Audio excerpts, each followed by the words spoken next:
majtama'a qaumun fi baitin min buyutillah yatluna kitaballah wa yatadarasunahu fima bainahum illa nazalat alaihimus sakinah wa ghasyiyatuhumur rahmah wa haffat bihimul malaikah wa dzakarahumullahu fiman indah.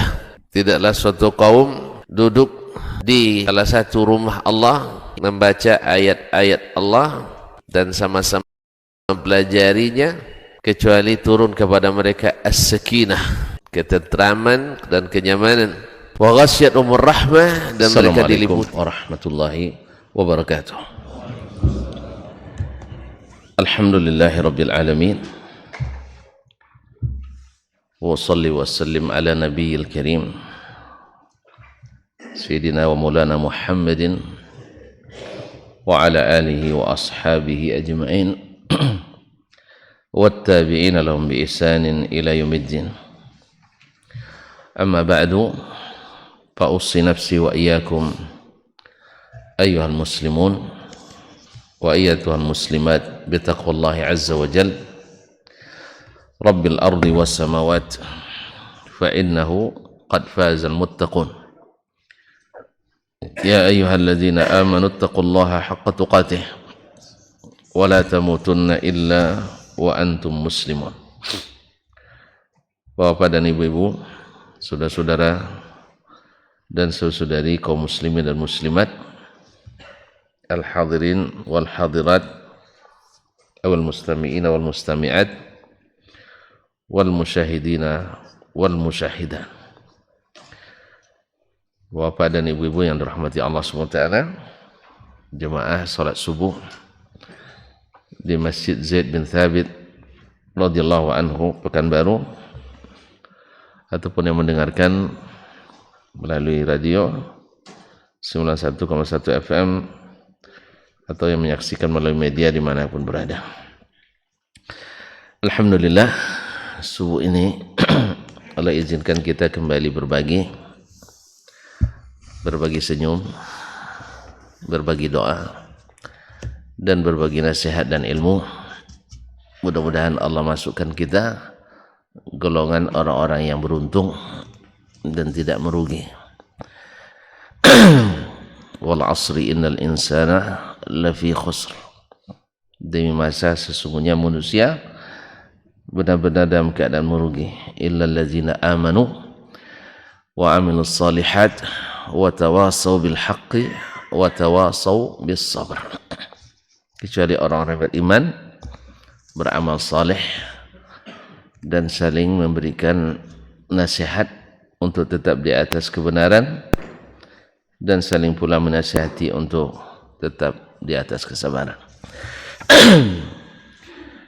Semoga nikmat yang Allah beri ini dapat benar-benar kita syukuri, sehingga nikmat itu semakin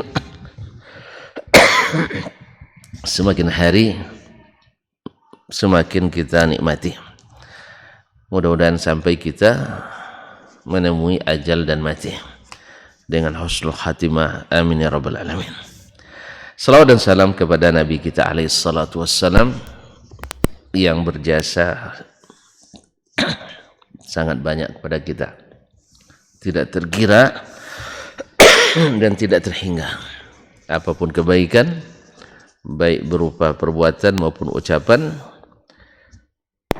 ada kebaikan Nabi alaihi salatu wassalam padanya. Hanya Allah SWT yang berhak membalasnya, dan mudah-mudahan kita termasuk yang sering mendoakan dengan doa terbaik yang Allah ajarkan. Innallaha wa malaikatahu yusalluna 'alan nabi ya ayyuhalladzina amanu sallu 'alaihi wa sallimu taslima. Sesungguhnya Allah dan para malaikatnya berselawat kepada Nabi. Wahai orang-orang yang beriman, ucapkanlah salawat dan salam kepadanya dengan sebanyak-banyaknya dan sesempurna-sempurnanya. Kaum muslimin dan muslimat, doa kita untuk orang-orang tua kita, ayah dan ibu, paman-paman dan bibi, saudara mara, karib kerabat, handai tolan dan sahabat, dan guru-guru kita, para kiai, para buya, umi dan nyai, para ustadz ustadzah, serta siapapun yang berjasa baik kepada kita. Semoga yang masih hidup Allah berikan taufik untuk senantiasa menapaki jalan hidayah dan istiqamah di atas sunnah. Dan semoga yang sudah mendahului kita Allah berikan rahmatnya yang sangat luas, Allah tempatkan di surganya yang sangat lapang, dan semoga kita menyusul mereka hendaknya di suatu hari nanti. Khususnya imam kita Asy-Syafi'i rahimahullah, yang pada pagi ini kita sama-sama mengemis ilmu kepadanya. Masih dalam bab al-fara'id allati nazalat nassan wa ja'at as-sunnah ma'aha. Afwan, al-fara'idul mansusa allati sanna Rasulullah SAW ma'aha, yaitu al-fara'id, kewajiban-kewajiban yang dijelaskan, yang disebutkan secara nas dan juga diperkuat oleh sunnah Rasulullah sallallahu alaihi wasallam seperti yang Allah jelaskan. Ma'asyiral kiram dirahmati Allah Subhanahu wa taala. Berkata Imam Asy-Syafi'i rahimahullah,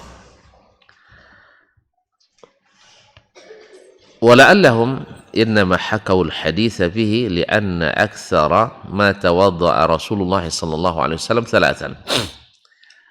Barangkali kata Imam Syafi'i, di mana sebelumnya ulama atau sahabat menukil dan meriwayatkan kepada kita bahwa Nabi sallallahu alaihi wasallam pernah berwudu sekali-sekali.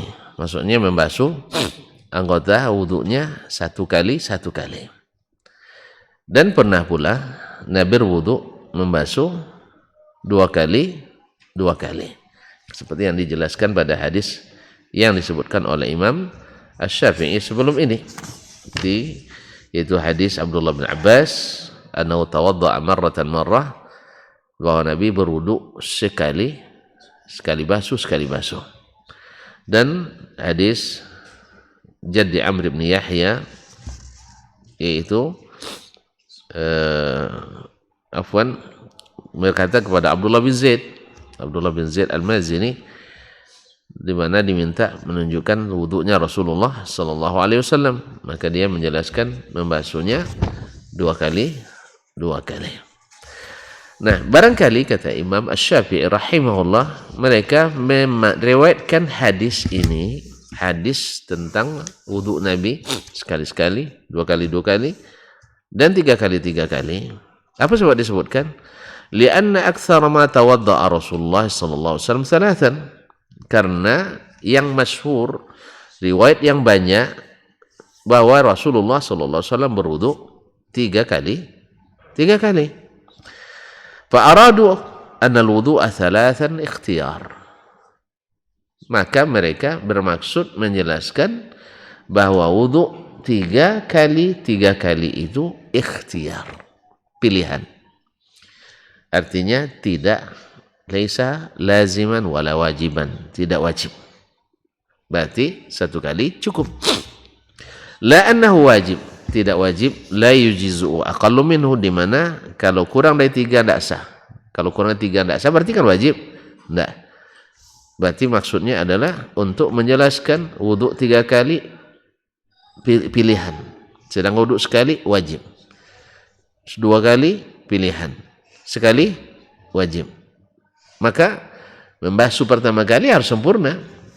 Ini kadang-kadang sebagian wudu di basuhan pertama tidak sempurna. Ini bisa tidak sah wudunya. Karena apa? Karena itu yang wajib. Yang kedua, yang ketiga adalah sunat, dan masing-masing berdiri sendiri itu. Nah, jadi harus sempurna basuhan pertamanya.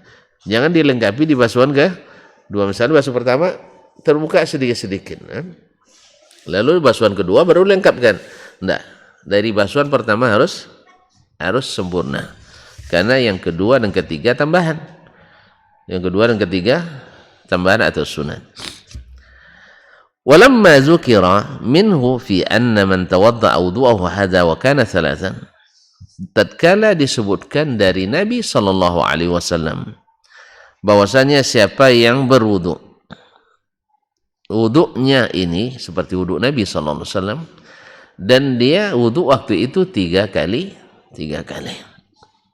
Thumma shalla rak'ataini, kemudian beliau salat dua rakaat, la yuhadditsu fihima nafsahu ghufiralah, di mana dalam salat dua rakaat itu tidak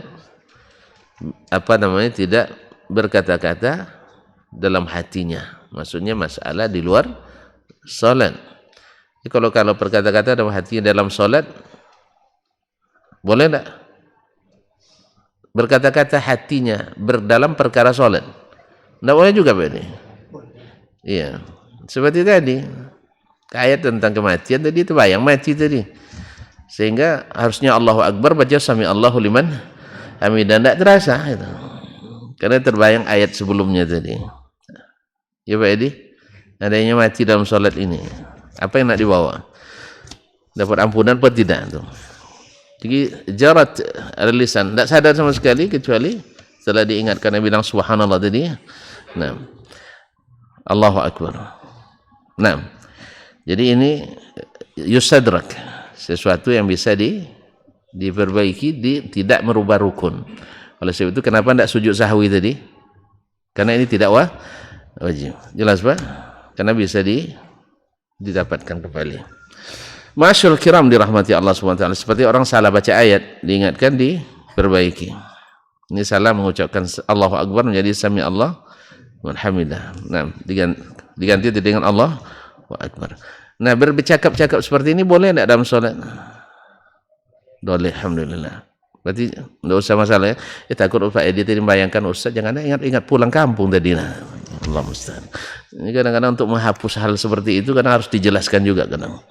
Nah, saya ingat ayat sebelumnya tadi, Pak Edi. Allah musta'an. Wa aradu talab al-fadli fi ziyadati fil wudu'.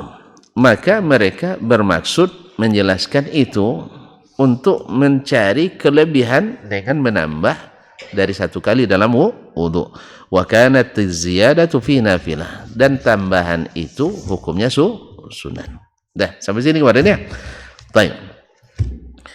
Wa ghasala, berarti kaum muslimin dan muslimat dirahmati Allah, sebenarnya ayat tanpa hadis ini sudah sah wudu kita dengan baca ayat, wudunya sudah sah, karena rukun sudah ada di situ semua. Baik.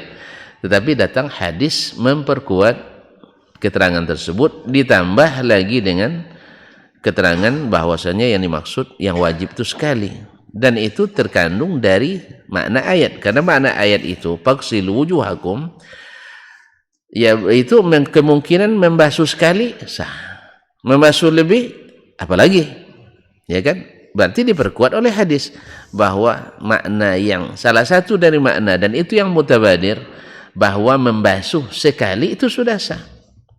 Sudah sah.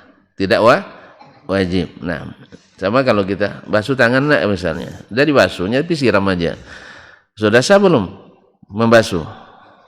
Sudah. Tapi karena ada illat lain, kotorannya belum hilang. Nah, tapi ini enggak. Kalau sempat misalnya tuan basuh tangan, ternyata di tangan ada najis, walaupun 10 kali belum sah, karena harus dibersihkan itu dulu, bersihkan najisnya dulu, baru dibersihkan hadasnya. Wa qala rahimahullah, berkata Imam Asy-Syafi'i rahimahullah taala, wa ghasala Rasulullah sallallahu alaihi wasallam fil wudu'il mirfaqaini wal ka'baini. Rasulullah SAW membacalah lain lagi ya, wa ghassala bukan membasuh Rasulullah SAW membasuh dalam wudu al-mirfaqaini wal ka'bain. Di dalam wudu Nabi SAW membasuh sikunya, kedua siku, dan kedua mata kaki. Baik, wa kanatil ayah, dan ayat ya ayyuhallazina amanu idza qumtum ila sholati faghsilu wujuhakum wa aydiyakum ila al-marafiq wamsahu bi ru'usikum wa arjulakum ilal ka'bain. Ayat itu kata Imam Syafi'i muhtamilatan ayyakuna maghsulaini wa ayyakuna maghsulan ilaihima atau yakuna maghsulan ilaihima. Kemungkinan ayat itu mengandung dua makna. Makna pertama, bahwa siku dan mata kaki dibasuh. Karena bahasanya ilal ka'baini, yaitu basuh sampai ke siku. Nah, jadi basuhannya sampai ke siku. Kalau sudah sampai ke siku, walaupun siku tak dibasuh, sudah sah kan? Sudah kan? Menurut makna bahasanya. Wa ayyakuna maghsulan ilaihima, atau ayyakuna maghsulaini. Yang pertama kemungkinannya siku ikut dibasuh. Yang kedua ayyakuna maghsulan ilaihima, yang dibasuh tangan tapi sampai batas siku. Siku tak ikut dibasuh. Misalnya kalau kita ibaratkan, Allah perintah ke tukang misalnya, tolong basuh, cat dinding ini dari tiang itu ke tiang itu. Ini kan multi makna. Tiang dicat atau tidak? Enggak ya? Atau hanya sampai batas tiang? Kalau dia cat sampai batas tiang, tiang tidak dicat, sah. Karena makna perkataan itu kan sampai batas, Pak. Ini sampai batas tiang sudah saya cat. Oh enggak, maksud saya basuh sekali cuci cat sekali tiangnya. Nah, di mana dapat keterangan itu? Dari Nabi alaihi salatu wassalam. Wala yakunani maghsulaini. Ya, kemungkinan kedua tadi sampai batasnya dan dia tidak dibasuh. Wala allahum hakawul haditha ibanatan li hadza aidan. Mudah-mudahan mereka juga menyebutkan hadis tentang wudhu Nabi sallallahu alaihi wasallam sampai ke siku dan membasuh siku, menunjukkan juga untuk menjelaskan ini dibasuh atau tidak. Artinya kalau seandainya dengan Al-Quran saja masih ada kemungkinan dibasuh atau tidak dibasuh. Dan bila seseorang berdasarkan pemahaman bahasa, bila seseorang ini kalau tidak ada hadisnya misalnya dari ayat tadi faksilu wujuhakum wa aydiyakum ilal marafiqi, sempat dibasuhnya sampai batas siku tidak dibasuh, itu sudah sah menurut zahir bahasa. Karena di dalam bahasa Arab al-ghayah laha hukmul mughayya atau laysa laha hukmul mughayya, kedua-duanya diterima dalam bahasa. Artinya dia sama hukumnya dengan yang batas atau sama tidak sama. Artinya ini batas ini, jarak ini sini, ini batasnya. Hukumnya hukum yang dibatasi ini atau hukumnya tersendiri. Dua-duanya dalam bahasa sah. Dari sisi bahasa dua-duanya sah, kan sudah kita bilang tadi. Misalnya coba baca kitab ini dari halaman sekian sampai halaman sekian. Misalnya 110 sampai 115. Dibacanya halaman 115 sah, dan itu mutabadir. Itu yang paling dipahami pertama kali, bahwa halaman 115 tetap dibaca. Tapi kalau andainya tidak dibaca, kan batasnya 115, dibacanya selesai sampai 114 secara bahasa boleh. Tapi kalau dia bilang baca halaman 110 dan sampai 115 akhir 115, jelas. Ini keterangan tambahan. Masyaallah kiram. Apa kata Imam Al-Syafi'i rahimahullah, wa asbahul amrayni bi dhahiril ayati ay yakuna maghsulaini. Yang paling pertama, yang paling dekat kepada atau yang paling pertama dipahami dari kedua kemungkinan tadi, dibasuh atau tidak dibasuh, adalah bahwa keduanya dibasuh. Keduanya dibasuh. Misalnya dari tiang ke tiang, ya tiang ya ikutlah. Soalnya tiang-tiang yang di tengah-tengah juga dibasuh. Jadi pada zahirnya, pada asalnya, ya dicat dari sini ke sini. Misalnya awak makan. Kalau dulu kan masa kocik-kocik dulu atau di pondok masak kan bergaris itu.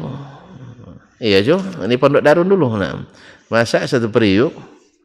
Ini bagi yang suka-suka makan semua nih. Yang tidak suka makan itu lain hal. Yang suka makan, ya masak 2 tekong.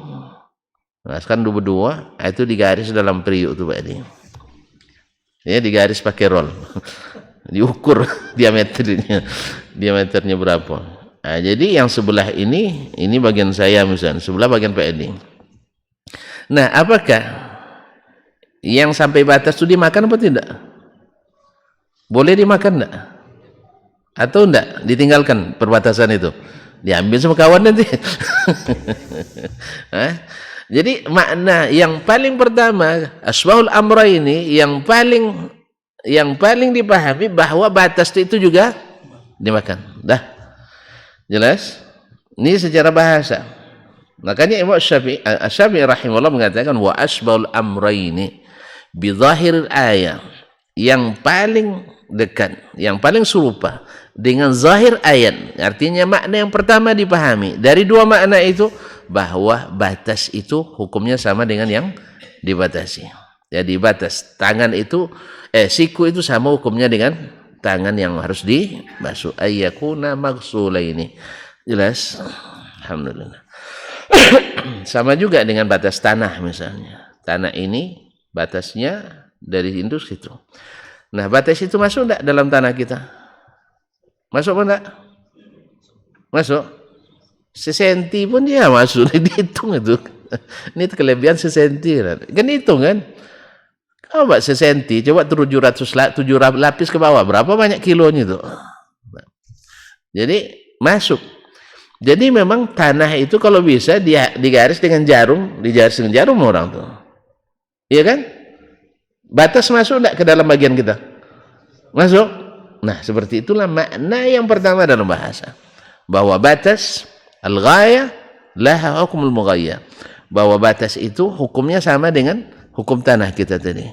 Bahwa batas wudu tangan ini pergelangan hukumnya sama dengan tangan itu untuk sama-sama dibasuh. Jelas? Alhamdulillah.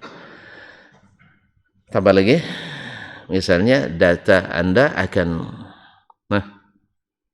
coba data apa? Data gigabitnya apa namanya tuh? Macam tidak pernah pakai apa aja Pak, pakai pulsa. Akan apa katanya? Dinonaktifkan ya, dinonaktifkan sampai 23/59. Sampai 59 atau tidak? Sampai, alhamdulillah. Jadi batas itu masuk bagian daripada yang dibatasi. Dah, tambah contoh lagi. Enggak, batas iddah. Masuk. Alhamdulillah. Jadi makna yang dimaksud oleh Imam Asy-Syafi'i rahimahullah, wa asbahul amrayni ayyakuna maghsulaini. Bi zahir ayat, zahir ayat makna yang pertama dipahami bahwa siku itu masuk yang dibasuh. Andainya tak ada hadis. Tetapi ada hadis memperkuat.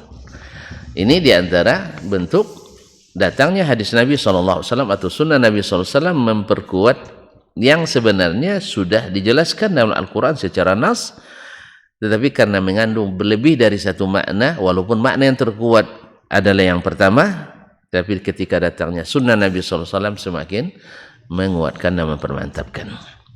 Wahada bayanus sunnati ma'a bayanil Quran. Ini adalah keterangan sunnah di samping keterangan Al-Quranul Karim. Jadi perlu sunnah. Kalau tanpa sunnah bisa kita? Enggak. Oleh sebab itu jangan tinggalkan sunnah. Kita selesai masalah. Jadi ternyata tanpa sunnah keterangan kita tidak pas. Ya harus mengikuti sunnah Nabi alaihi salatu wassalam. Itulah sebabnya Imam Asy-Sya'bi rahimahullah mengatakan lal kitabu ahwaju ila sunnati minas sunnati ila kitab. Sesungguhnya Al-Quran lebih membutuhkan as-sunnah dari as-sunnah membutuhkan Al-Quranul Karim. Ya. Maknanya sudah sering kita ulang-ulang bahwa sunnah bila diamalkan dengan sempurna pasti telah melaksanakan Al-Quran dengan sempurna. Tapi siapa yang pegang Al-Quran dan menolak sunnah, tidak pakai sunnah, maka dia tidak melaksanakan Al-Quran, apalagi as-sunnah. Itu sebabnya golongan yang selamat itu disebut dengan ahlus sunnah, bukan ahlul Quran. Padahal mana yang tinggi lagi Al-Quran dan sunnah? Lagi tinggi Al-Quran. Sebab sebut ahlul Quran, orang akan meninggalkan Al-Quran dengan istilah ahlul Quran. Ya, kalau hanya pegang Al-Quran saja. Tapi kalau perang as-sunnah, tidak mungkin orang melaksanakan sunnah kecuali meninggikan Al-Quran sunnah. Karena as-sunnah mengatakan itu. As-sunnah meninggikan Al-Quran. Oleh sebab itu, maka disebutlah oleh ulama, sunnah itu lebih dibutuhkan oleh Alkitab, dari Alkitab membutuhkan as-sunnah. Baiklah kaum muslimin dan muslimat dirahmati Allah Subhanahu wa taala. Wa sawa'unil bayanu fi hadha wa fi ma qablahu wa mustaghnan bi fadlihi bil Qur'an inda ahli ilmi wa mukhtalifani inda ghairihim. Sama saja keterangan di sini atau di sunnah ini wa fi ma qablahu, dan juga pada masalah yang sebelumnya. Apa masalah sebelumnya kemarin? Bukan masalah wudu. 2, 1, 2 atau 3. Tidak boleh 4. Kalau 4 tidak boleh kan? Kenapa tidak? Sunnah mengatakan itu. Kan sunnah melarang itu. Jadi sunnah melarang. Walaupun logika lebih bersih kan? Semakin lama, semakin banyak, semakin tidak. Nabi membatasi hanya 3. Sebab dia berkatakan man zada ala dzalik faqad asaa aw zalam. Siapa yang menambah lebih dari 3, dia sudah berbuat buruk atau zalim. Ya, zalim di sini bisa zalim pada diri sendiri atau zalim pada orang lain. Harusnya bagian orang kita ambil wudu, ya kan? Berapa banyak karena kita wudunya masya Allah kerannya. Ini perlu saya diingatkan berkali-kali nih. Mohon maaf ya. Sebab sering kita temukan pas nyiram WC sangat hemat. Nyiram WC sangat hemat. Tapi pas wudu super boros. Ini banyak tuh.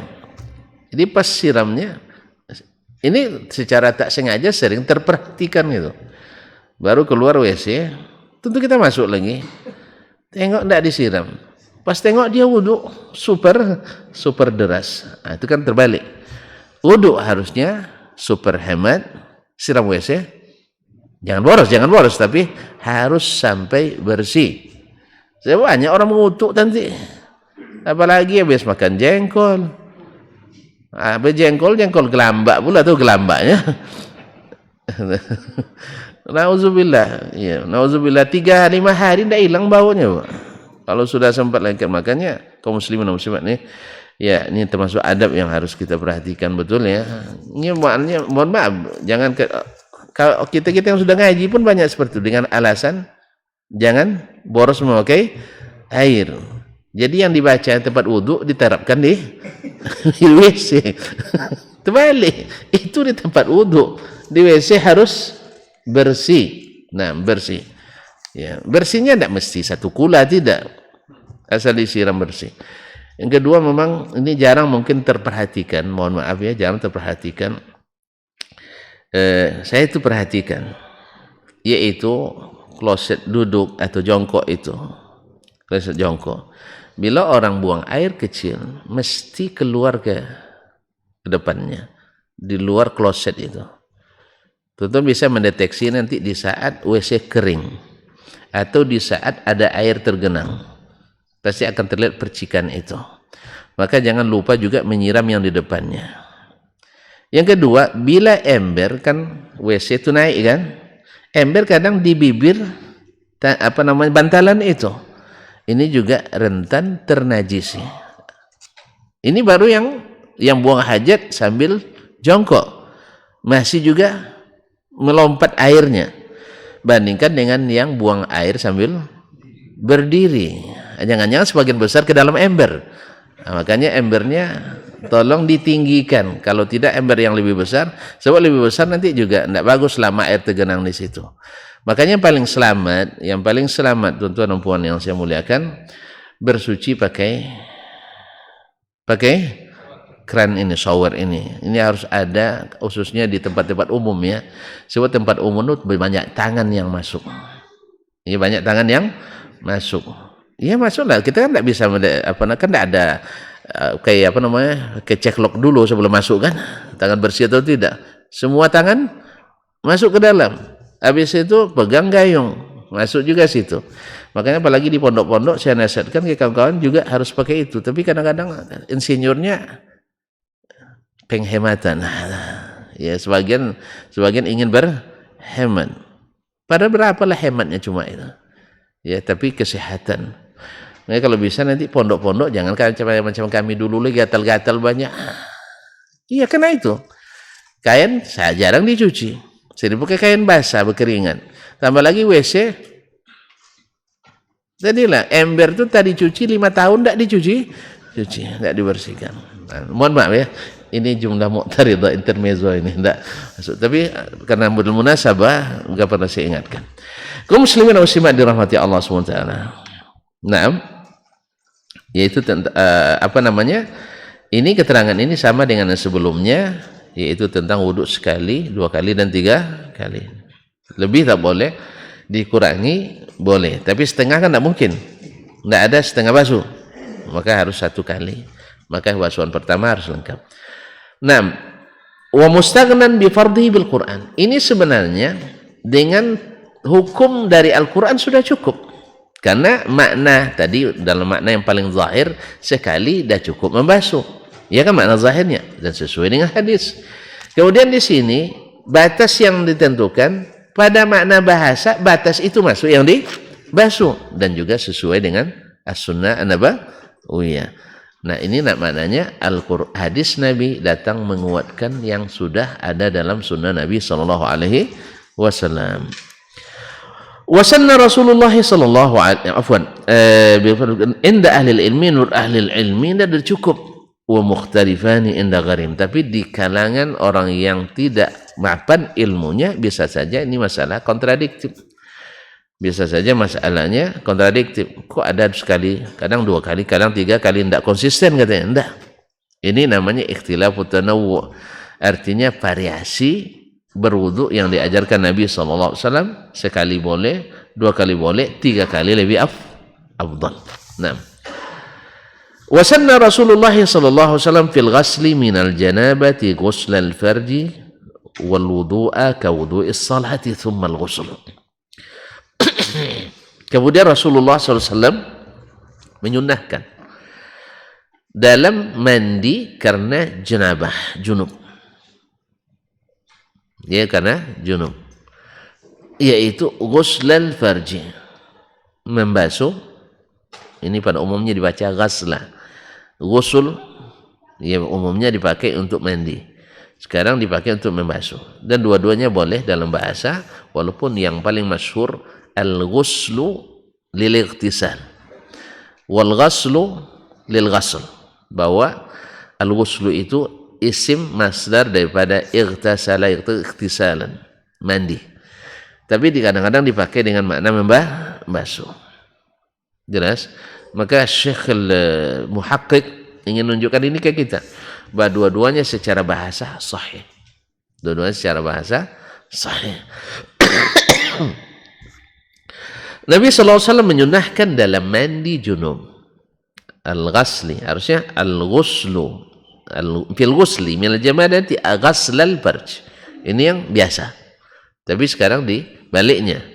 Ghaslal janabati, mandi janabat, ghusla al-farj, membasuh kemaluan. Nabi SAW menyundahkan sebelum mandi untuk membasuh kemaluan dulu, membersihkannya.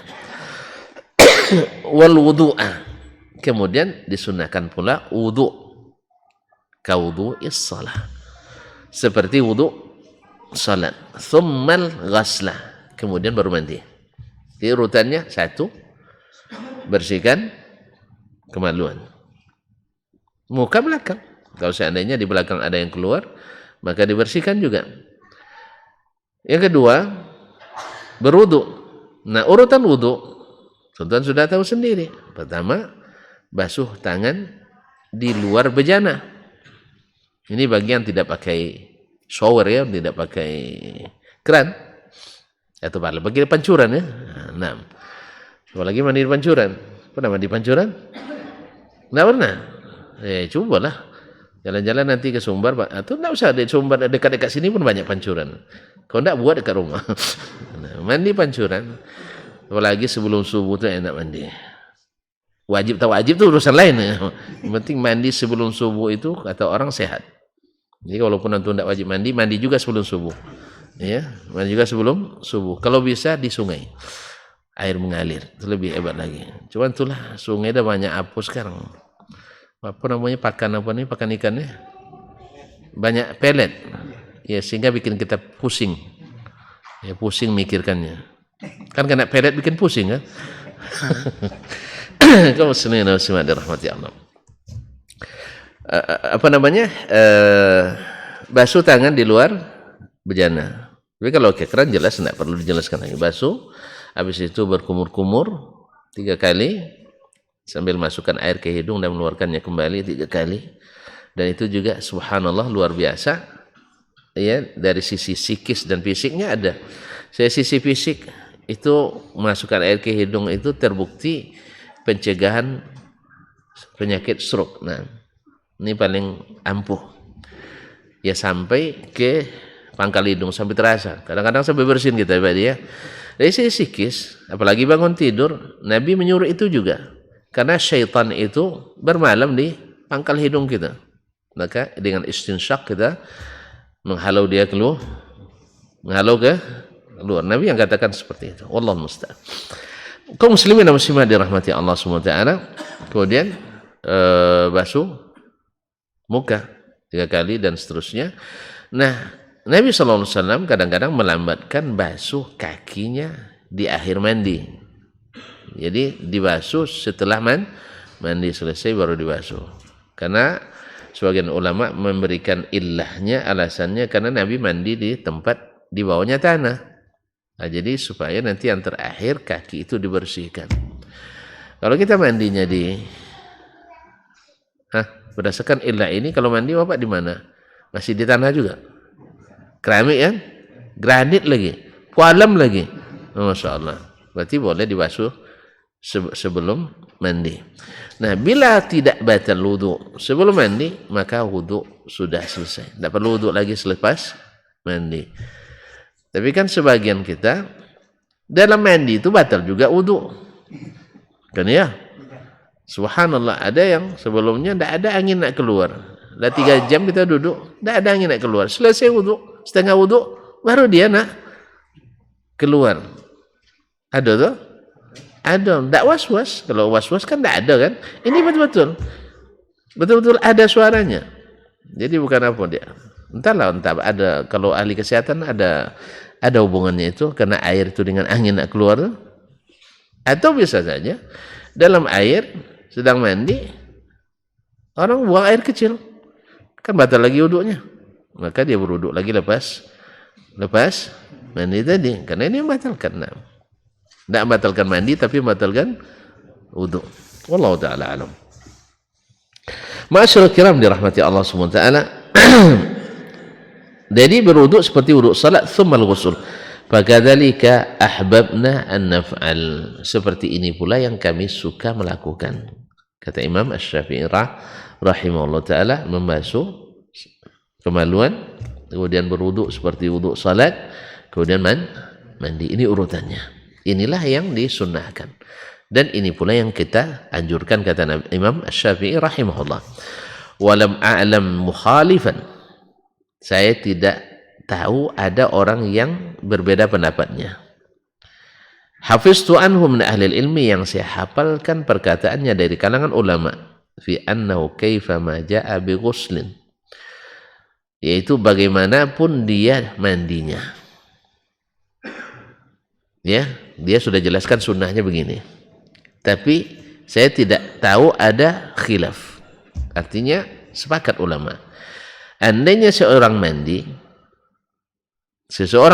tanpa mengikuti yang tadi, tidak basuh dulu farajnya, kemudian tidak berwudu, dah, bagaimanapun dia mandi, kata Imam Syafi'i rahimahullah, wa ata 'alal isbaq, dan sampai air ke seluruh tubuhnya, tentu saja dengan niat kan, tentu saja dengan niat, ajza'ahu, cukup sah, artinya cukup itu kan sah. Nah, jelas ya. Misal habis janabah naik ke di atas pohon di tepi sungai itu, kan tinggi-tinggi pohon tepi sungai dulu. Kalau kami masa kecil tuh mungkin ada 6 meter di atas itu, lompat-lompat di situ kan. Nggak tahu dia terjun dari situ dengan niat. Apa niatnya? Nawaitu ghuslal janabati. Terjun nih ya. Nah, kan sampai air ke seluruh tubuhnya. Sah enggak? Sah. Nah, cuman dia meninggalkan banyak pahala kan, itu masalahnya. Artinya ini yang dimaksud oleh Imam Syafi'i. Kaifa ma jaa bi ghuslin, bagaimanapun cara mandinya, wa ata'ala al-isbaq, tetapi masuk air ke seluruh, maksudnya sampai air ke seluruh anggota tubuhnya, ajza'ahu, sah. Tidak ada khilafnya.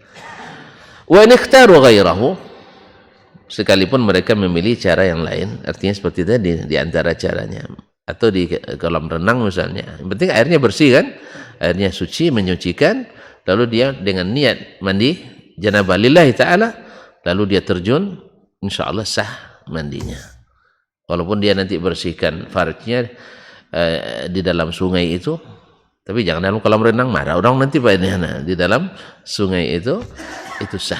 Nah, li'anna al-fardha al-ghuslu fihi wa lam yuhaddad tahdid al-wudu, karena yang diwajibkan adalah mandi dalam janabat, bukan dibatasi seperti wudu. Kalau wudu kan ada batasannya, kalau mandi nah tanpa batas, semuanya kena basah.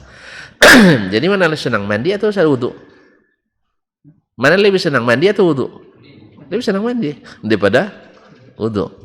Tapi kalau nak dapat pahala tentu wudu dulu baru mandi. Ma'asyal kiram.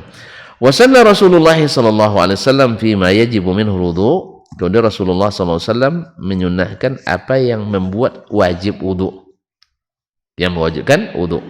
Wa mal janabah allati yajibu al-ghusl, dan apa pula janabah yang mewajibkan mandi.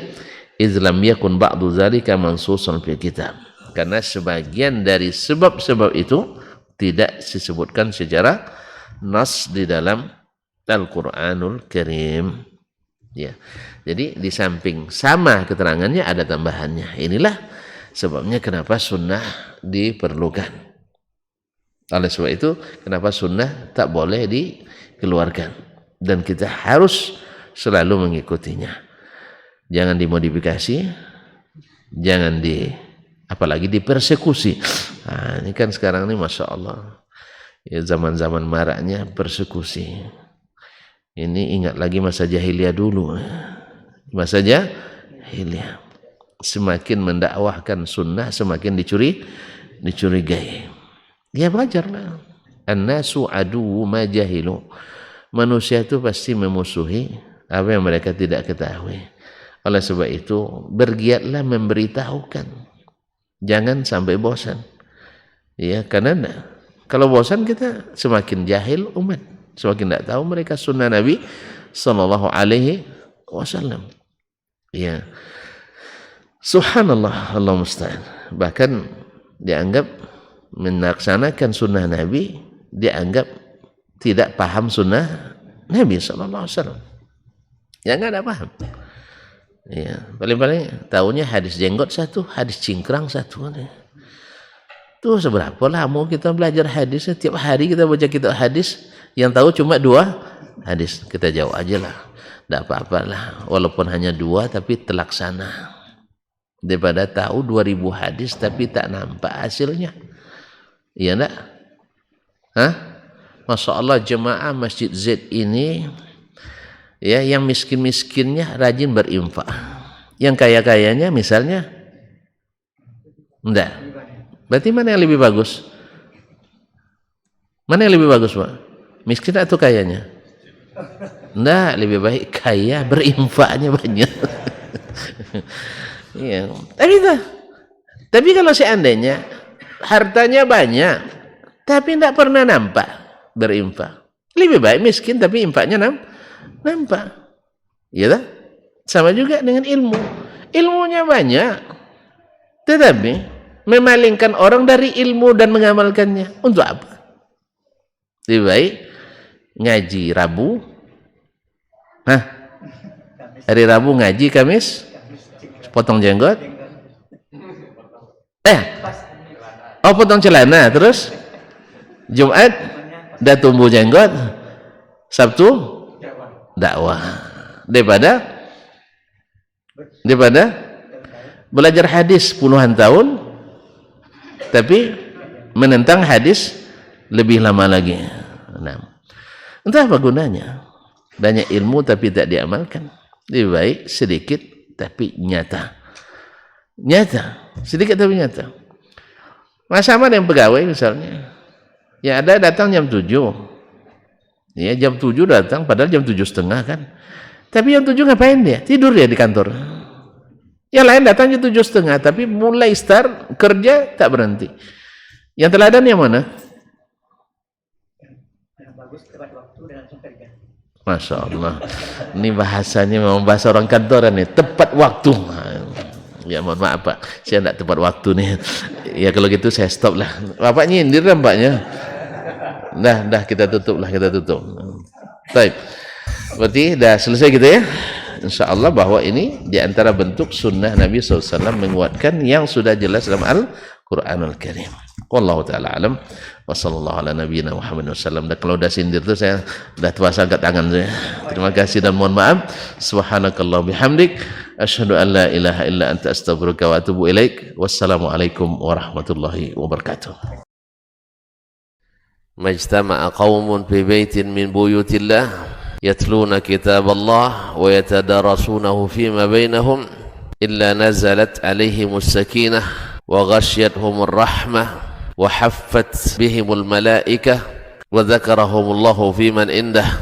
Tidaklah suatu kaum duduk di salah satu rumah Allah membaca ayat-ayat Allah dan sama-sama mempelajarinya kecuali turun kepada mereka as-sakinah, ketentraman dan kenyamanan. Wa ghasyiyatuhumur rahmah, dan mereka diliputi pula oleh rahmat, kasih sayang dari Allah Subhanahu wa taala. Wa haffat bihimul malaikah, dan mereka pun dikelilingi oleh para malaikat, karena malaikat suka majlis-majlis zikir dan ilmu. Wa dzakarahumullahu fiman indah, dan Allah akan banggakan sebut-sebut mereka di kalangan malaikat-malaikat yang ada di sisinya, di masyarakat atas. Mudah-mudahan kita termasuk yang sering disebut-sebut di sisi Allah di kalangan para malaikat, dan di akhir majelis ini mudah-mudahan kita pula mendapatkan seperti yang tersebut dalam hadis qudsi, qumu maghfuran lakum, silahkan berangkat meninggalkan majelis ini dalam keadaan diampuni dosa-dosa kalian.